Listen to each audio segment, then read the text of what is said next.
Hello, and thank you for joining us today in our very special Lighthouse in the Dark Web, Weaponizing AI webinar. AI is a rapidly evolving field that has witnessed significant advancement, driven by breakthroughs in machine learning and deep learning algorithms. Now, although these advancements have led to a lot of remarkable achievements in various domains, it has also raised a lot of concern, especially when talking about the fraud landscape. That's why we dive deep in this webinar to discuss how AI is used by fraudsters, more specifically on voice cloning technology, and what we can do to help limit and mitigate it. But before we dive in, allow me to introduce myself. My name is Hussein Jabber, and I am the Director of Fraud and Financial Crimes at Good Lab Studio.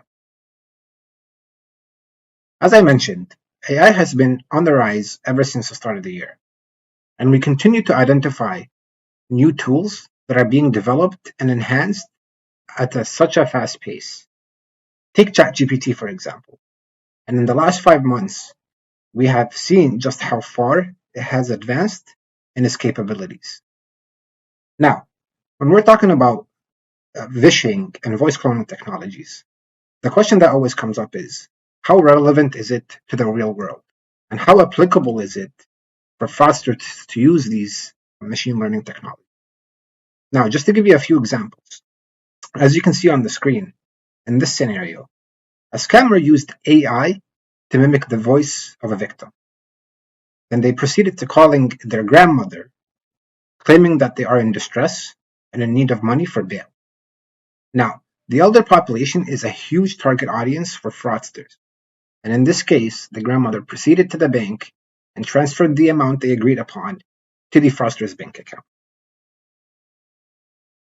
However, this doesn't just happen to the elder population. In recent months, we have seen organizations being the target of such scams, and because of the lack of knowledge and detection tools, and the ability of fraudsters to utilize that trust factor of the person calling, they have been able to get away with it with ease. In this scenario, the CEO of an unnamed UK-based energy firm believed he was on the phone with his boss, the chief executive of the parent company, when he followed the orders to immediately transfer $243,000 to the bank of a Hungarian supplier. Now, to possibly the largest voice cloning heist to take place is this example. The fraudster cloned the company's director's voice and managed to convince the branch manager into transferring to the sum of $35 million to banks around the world.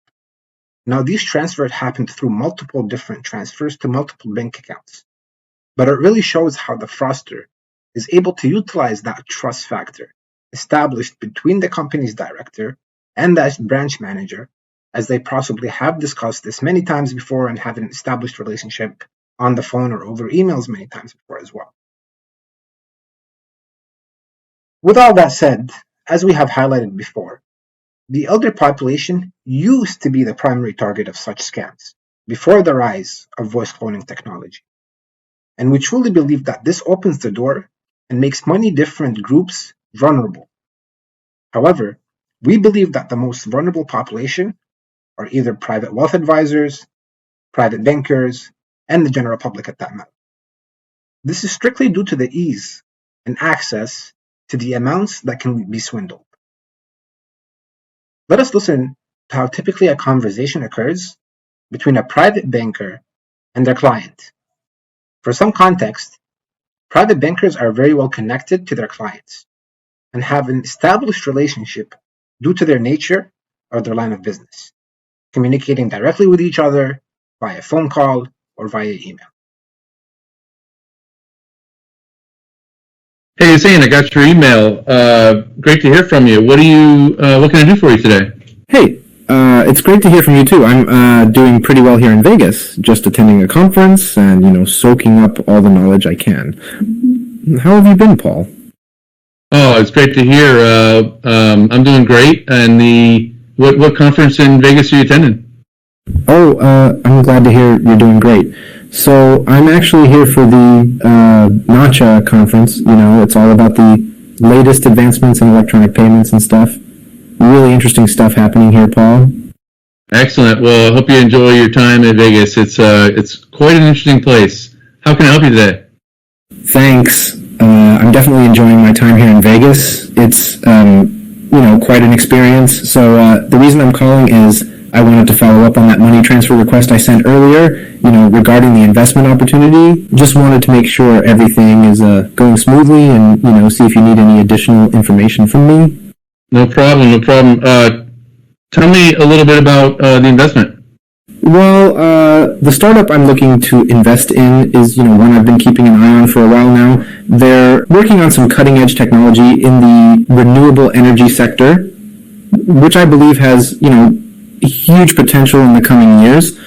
I've done my research, and I'm quite confident that this investment could really pay off in the long run. You got it. I can definitely help you. How much money are you looking to transfer today? Oh, I appreciate your help, Paul. I'm looking to transfer, $300,000 for this investment.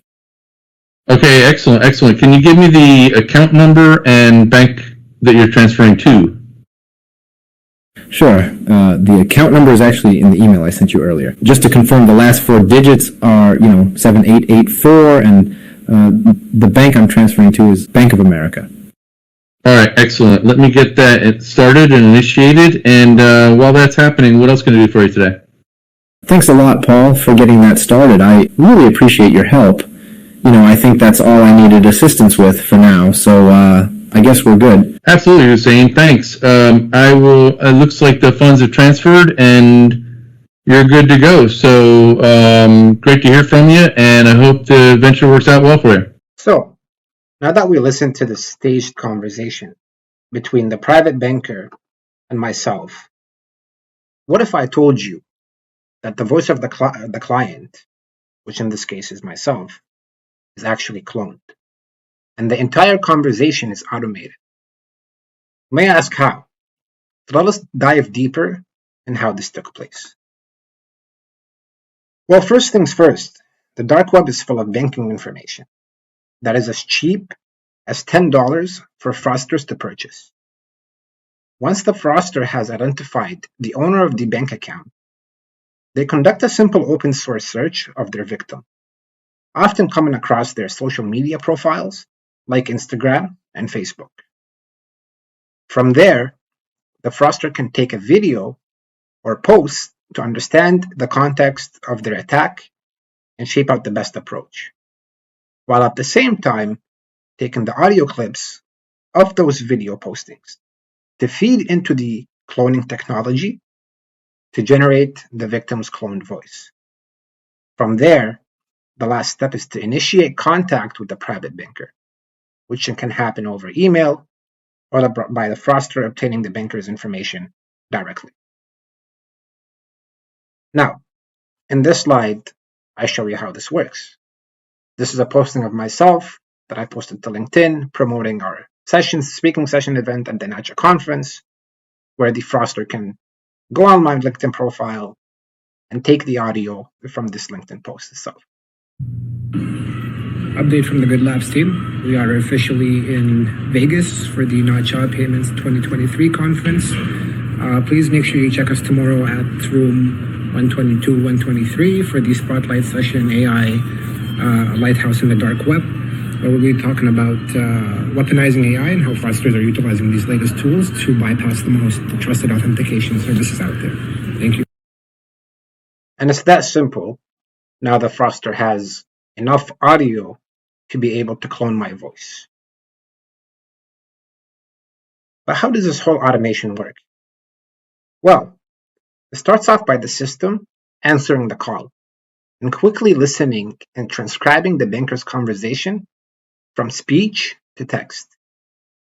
The text is then fed into ChatGPT through leveraging its API connection.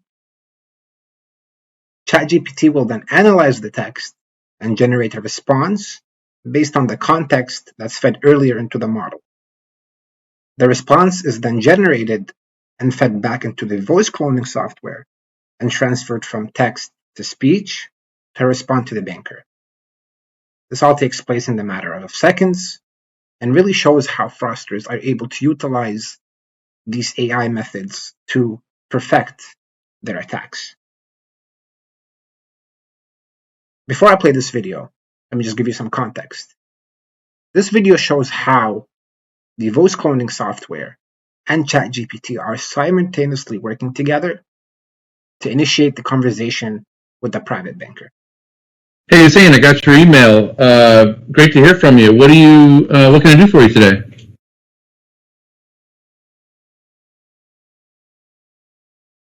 Hey, it's great to hear from you too. I'm doing pretty well here in Vegas, just attending a conference and, soaking up all the knowledge I can. How have you been, Paul? Oh, it's great to hear.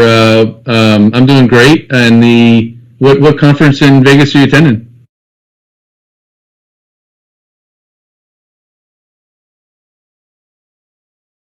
Oh, I'm glad to hear you're doing great.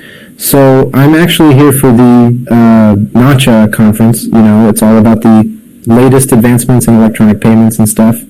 Really interesting stuff happening here, Paul. Excellent. Well, I hope you enjoy your time in Vegas. It's quite an interesting place. How can I help you today?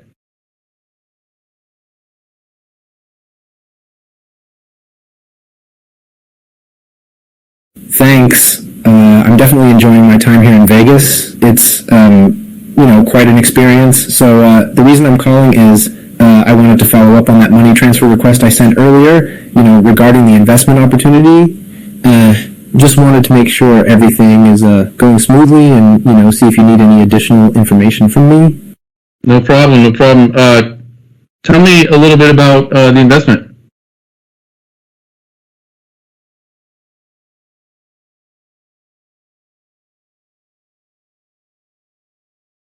Well, the startup I'm looking to invest in is, one I've been keeping an eye on for a while now. They're working on some cutting-edge technology in the renewable energy sector, which I believe has, huge potential in the coming years.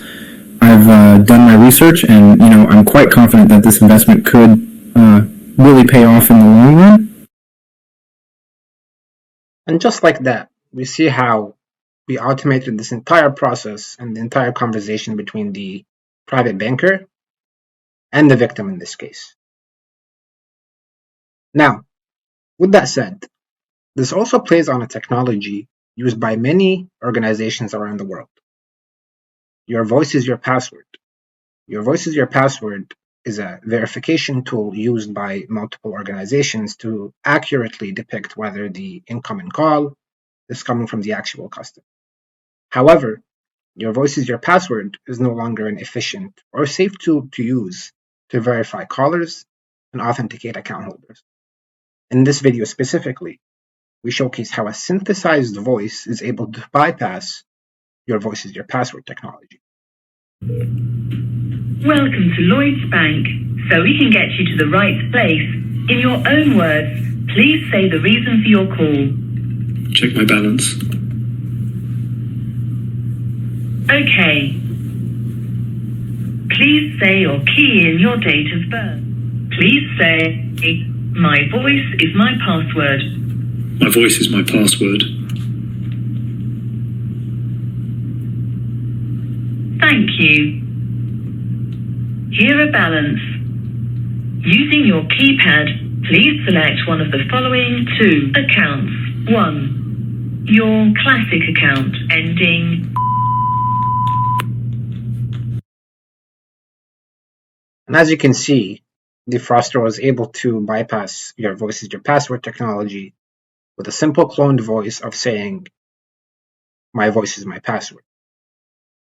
So with all that said, we ask ourselves, what can we do to better detect or understand how we can prevent such cases from happening? And that's why we worked very closely with the deepfake detection tool to see how well the model can detect deepfakes. We set up a voice print of my own voice and tested it against the tool, as you can see. In this instance, it did detect a suspected fraud call. However, The demo was run a total of 6 different times. 3 out of the 6 came back as no decision, while the other 3 were suspected fraud. Meaning that, although it is able to detect it, it requires further supporting parameters to help it edge over more sophisticated attacks.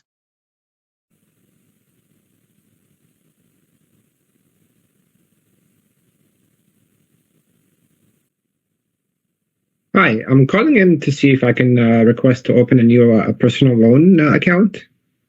I'm actually interested in starting a home renovation project, and I would like to inquire about obtaining a personal.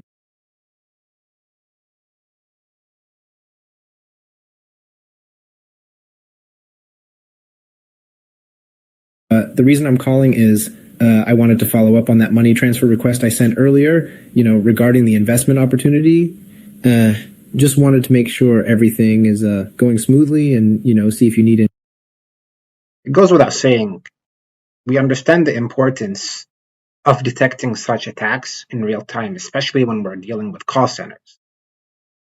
And to conclude our webinar today, we emphasize that it's very important to implement a multi-layered approach to detecting voice deepfakes.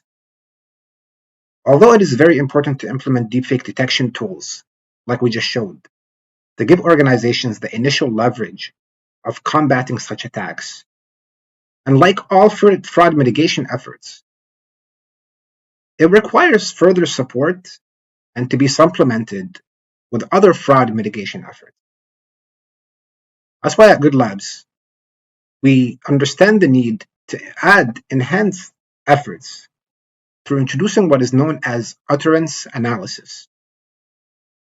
As you may have noticed in the conversation between the banker and the client, they tended to use many different fillers like ums and ahs during the conversation. Hence, we deploy our machine learning to dissect the use of utterances, amount of utterances used, and whether it is relevant to the context and the speaker, as they usually vary from person to person, in order to better equip organizations in understanding if this is an anomaly or not. In addition to that, we also utilize and analyze verbal responses on personal questions, how they are answered, and the tone that they are answered with, to determine the different tones of such answers, with a high focus on phrases to identify whether the conversation is generated by AI or not.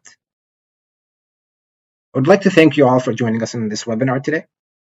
If you have any questions or would like to learn more information, please feel free to reach out to us or visit us at www.goodlabs.studio. Thank you.